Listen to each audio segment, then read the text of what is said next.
Saudara-saudari terkasih dalam Kristus, hari ini Senin 30 Januari 2023 dalam pekan biasa keempat tahun A.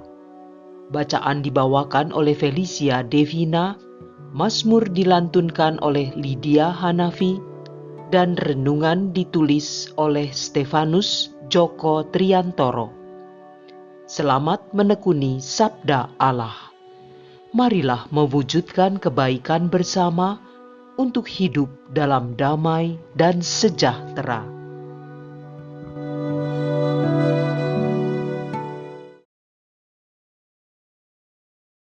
Dalam nama Bapa dan Putra dan Roh Kudus, amin. Bapa yang Maha Kuasa, kami bersyukur atas segala berkat yang telah Engkau anugerahkan kepada kami. Bukalah hati kami untuk semakin mengerti dan mendengarkan sabda-Mu, sehingga iman kami boleh semakin bertumbuh dan sungguh percaya Engkau menyertai kami sepanjang hidup kami.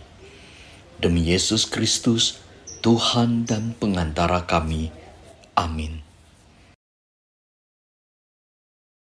Bacaan dari surat kepada orang Ibrani, bab 11 ayat 32 sampai 40. Saudara-saudara, tentang tokoh-tokoh iman, aku akan kekurangan waktu apabila aku hendak menceritakan tentang Gideon, Barak, Simson, Yefta, Daud, Samuel, dan para nabi. Karena iman, mereka telah menaklukkan kerajaan-kerajaan, mengamalkan kebenaran dan memperoleh apa yang dijanjikan, menutup mulut singa dan memadamkan api yang dahsyat.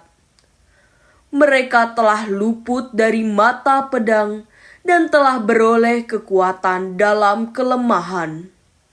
Mereka telah menjadi kuat dalam peperangan dan telah memukul mundur pasukan-pasukan tentara asing.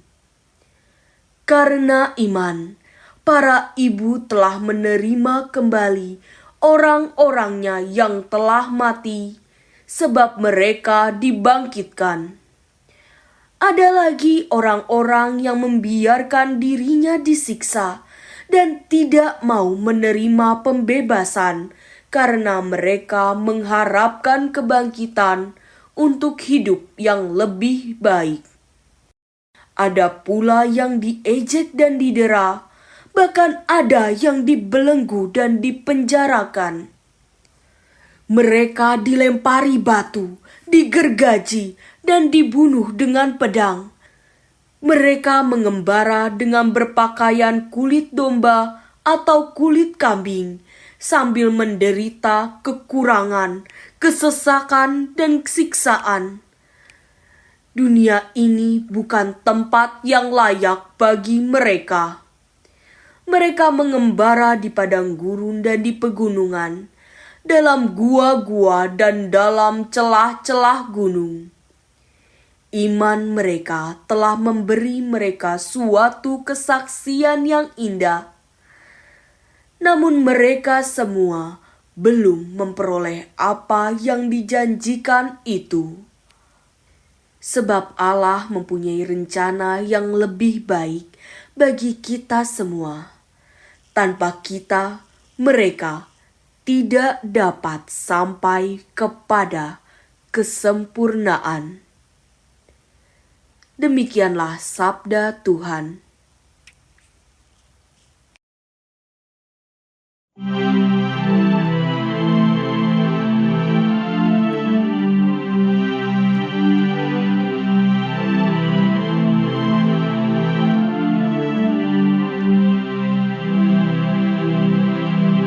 Kuatkanlah dan teguhkanlah hatimu, kalian semua yang berharap kepada Tuhan.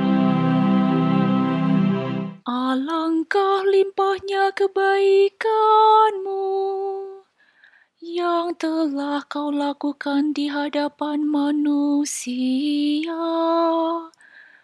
bagi orang yang berlindung padamu. Kuatkanlah dan teguhkanlah hatimu, kalian semua yang berharap kepada Tuhan.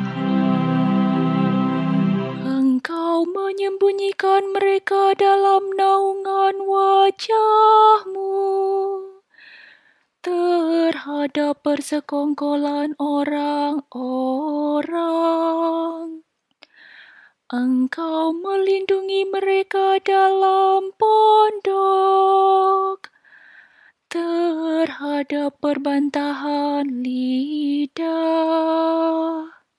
Kuatkanlah dan teguhkanlah hatimu, kalian semua yang berharap kepada Tuhan. Terpujilah Tuhan, Ia telah menunjukkan kasih setia-Nya kepadaku dengan ajaib pada waktu kesesakan. Kuatkanlah dan teguhkanlah hatimu, kalian semua yang berharap kepada Tuhan. Dalam kebingunganku, aku menyangka aku telah terbuang dari hadapan mata-Mu. Tetapi ternyata Engkau mendengarkan suara permohonanku ketika aku berteriak kepadamu minta tolong. Kuatkanlah dan teguhkanlah hatimu, kalian semua yang berharap kepada Tuhan. Kasihilah Tuhan, hai semua orang yang dikasihi-Nya. Tuhan menjaga orang-orang yang setiawan,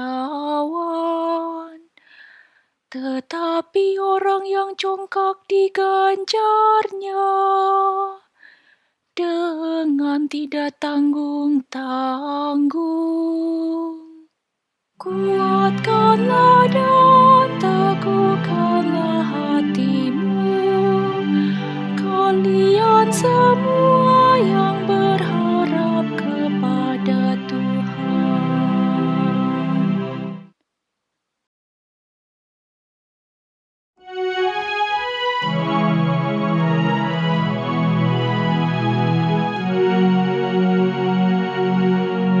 Haleluya.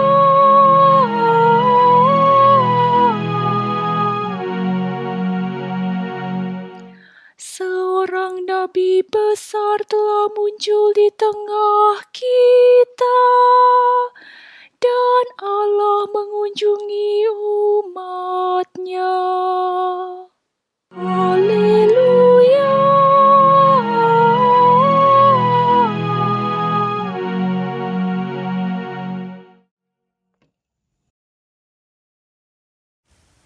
Inilah Injil suci menurut Markus, bab 5 ayat 1 sampai 20.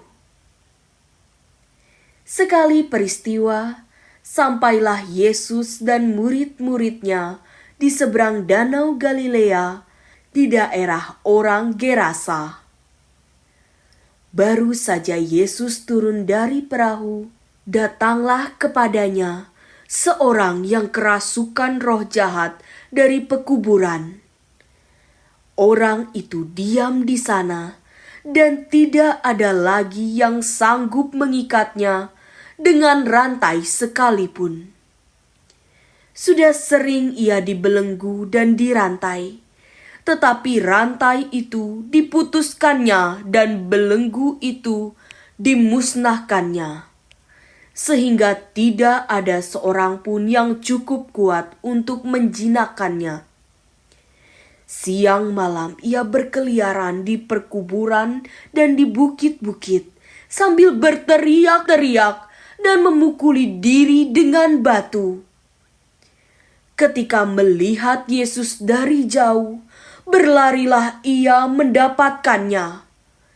Ia lalu menyembahnya dan dengan keras ia berteriak, "Apa urusanmu dengan aku, hai Yesus, Anak Allah yang Maha Tinggi?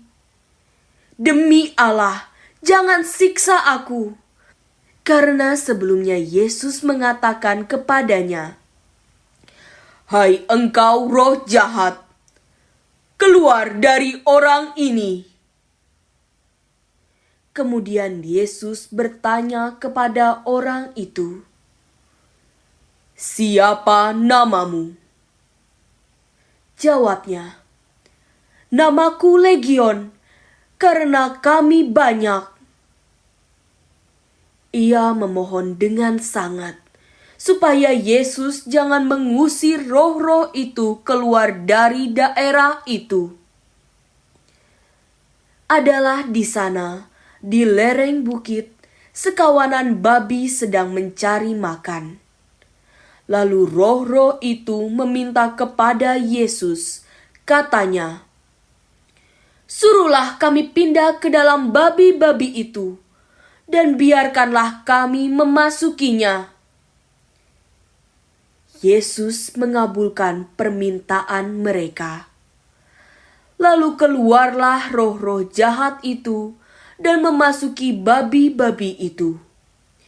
Maka kawanan babi yang kira-kira 2.000 jumlahnya itu terjun dari tepi jurang ke dalam danau dan mati lemas di dalamnya. Maka larilah penjaga-penjaga babi itu. Mereka menceritakan hal itu di kota dan di kampung-kampung sekitarnya. Lalu keluarlah orang untuk melihat apa yang telah terjadi. Mereka datang kepada Yesus dan melihat orang yang kerasukan itu duduk. Orang yang tadinya kerasukan legion itu kini berpakaian dan sudah waras. Maka takutlah mereka. Orang-orang yang telah melihat sendiri hal itu menceritakan apa yang telah terjadi atas orang yang kerasukan setan itu dan tentang babi-babi itu. Lalu mereka mendesak Yesus supaya ia meninggalkan daerah mereka. Pada waktu Yesus naik lagi ke dalam perahu, orang yang tadinya kerasukan setan itu meminta supaya ia diperkenankan menyertai Yesus. Tetapi Yesus tidak memperkenankannya. Yesus berkata kepada orang itu, "Pulanglah ke rumahmu, kepada orang-orang sekampungmu, dan beritahukanlah kepada mereka segala yang telah diperbuat Tuhan atasmu. Dan ceritakan bagaimana ia telah mengasihi engkau." Orang itu pun pergi dan mulai memberitakan di daerah Dekapolis segala yang telah diperbuat Yesus atas dirinya.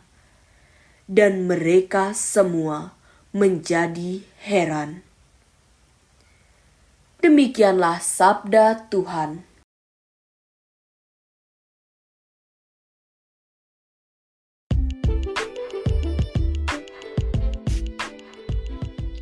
Hadirkan kuasa Yesus dan kita tidak takut lagi. Renungan dibawakan oleh Innocentius Henry.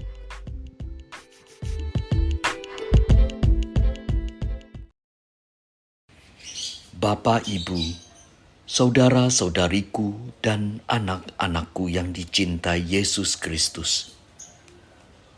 Suatu kali saya pernah ditempatkan di sebuah mes karyawan.